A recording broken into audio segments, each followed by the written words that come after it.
आप सभी को इस वीडियो में स्वागत है। फ्रेंड्स, इस वीडियो में हम वॉइस बताएंगे, जो ग्रामर में वॉइस कितने प्रकार के होते हैं और इसे हम कैसे एक्टिव से पैसिव बनाते हैं।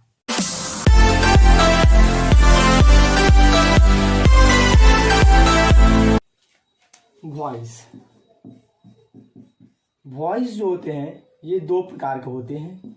पहला जो होता है वो एक्टिव वॉइस होता है और दूसरा होता है पैसिव वॉइस होता है। एक्टिव वॉइस में क्या होते हैं, कोई भी काम सब्जेक्ट जो होता है वो खुद करता है, यानी वे सब्जेक्ट जो है किसी काम को अपनी इच्छा से करता है, अपनी स्वेच्छा से करता है। जबकि पैसिव वॉइस में क्या होते हैं, कोई भी काम जो होता है ना वो ऑब्जेक्ट अपने इच्छा से नहीं करते, उनके द्वारा करवाए जाते हैं। एक्टिव वॉइस में क्या होते हैं, कोई भी काम जो होता है सब्जेक्ट खुद करते हैं सब्जेक्ट। लेकिन पैसिव वॉइस में क्या होते हैं, कोई भी काम जो है वो सब्जेक्ट के द्वारा वो उसके ऊपर घटित होते हैं, यानी करवाया जाता है।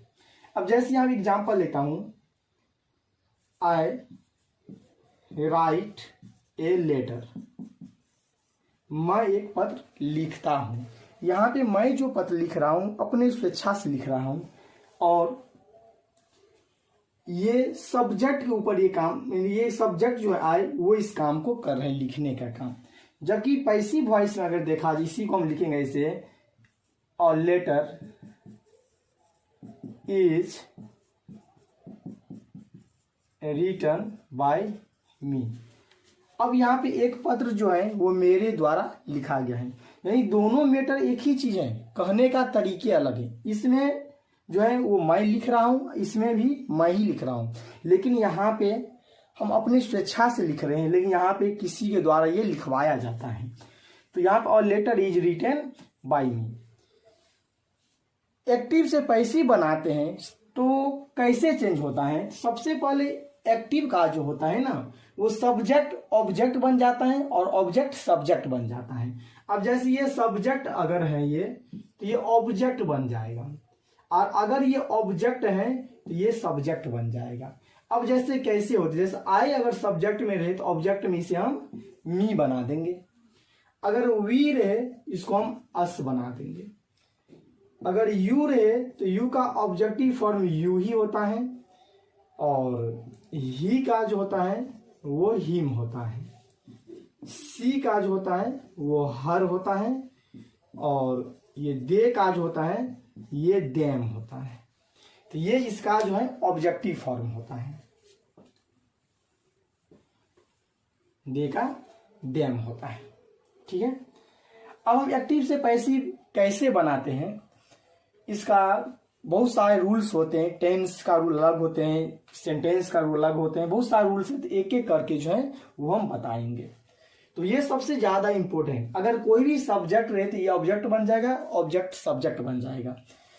तो सबसे पहले हम शुरुआत करते हैं प्रेजेंट इंडेफिनिट टेंस से, जो है जैसे present indefinite tense, present indefinite tense. तो प्रेजेंट इंडेफिनिट टेंस का जो है वो एक्टिव का जो स्ट्रक्चर होता है, एक्टिव वॉइस का, एक्टिव वॉइस।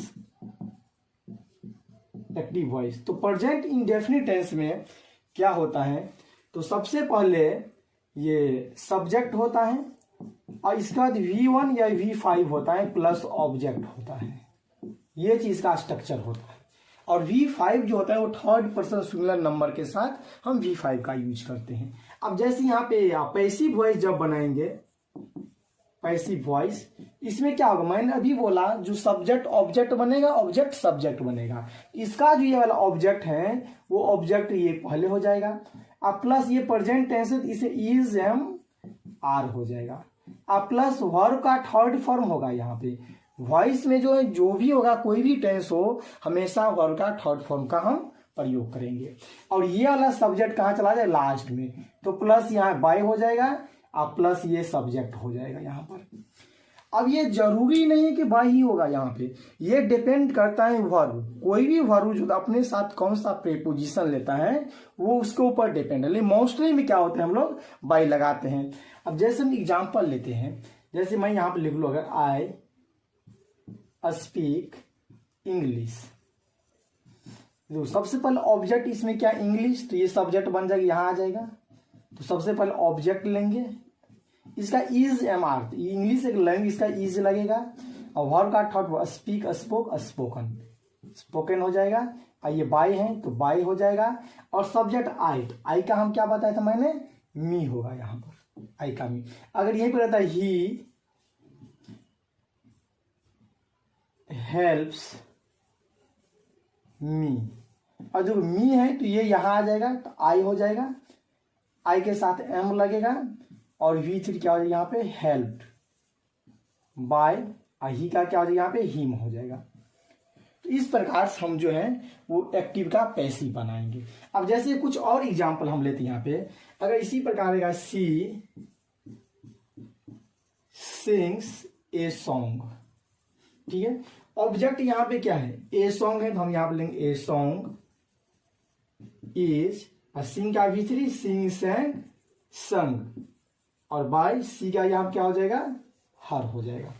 ठीक, हम एक चार्ट के माध्यम से अब दिखाते हैं एक्टिव वॉइस का डेफिनेशन क्या होता है, पैसिव वॉइस क्या आता है। आप लोग को स्क्रीनशॉट लेना हो तो ले लीजिए।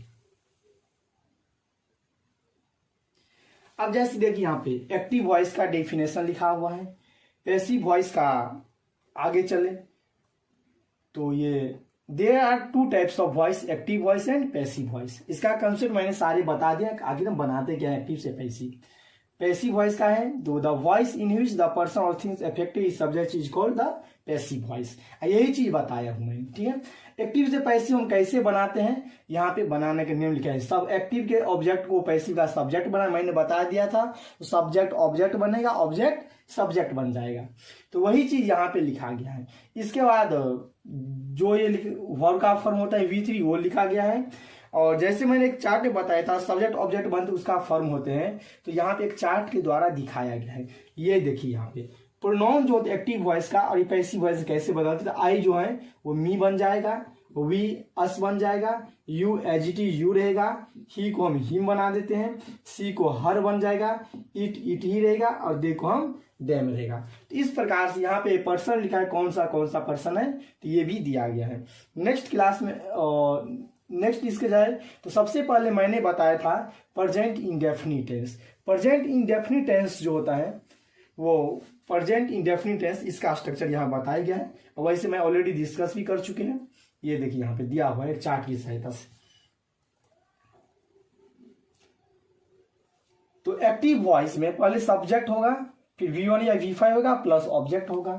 जब पैसिव बनाएंगे इसी में क्या होगा, ऑब्जेक्ट हो जाएगा, इजमा हो जाएगा, प्लस V3 हो जाएगा, प्लस बाय प्लस सब्जेक्ट हो जाएगा।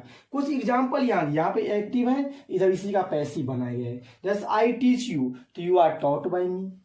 ही does not sing a song is not sung by him. She helps them, तो they are helped by her. Ram cleans the house is cleaned by Ram. They speak English is spoken by them.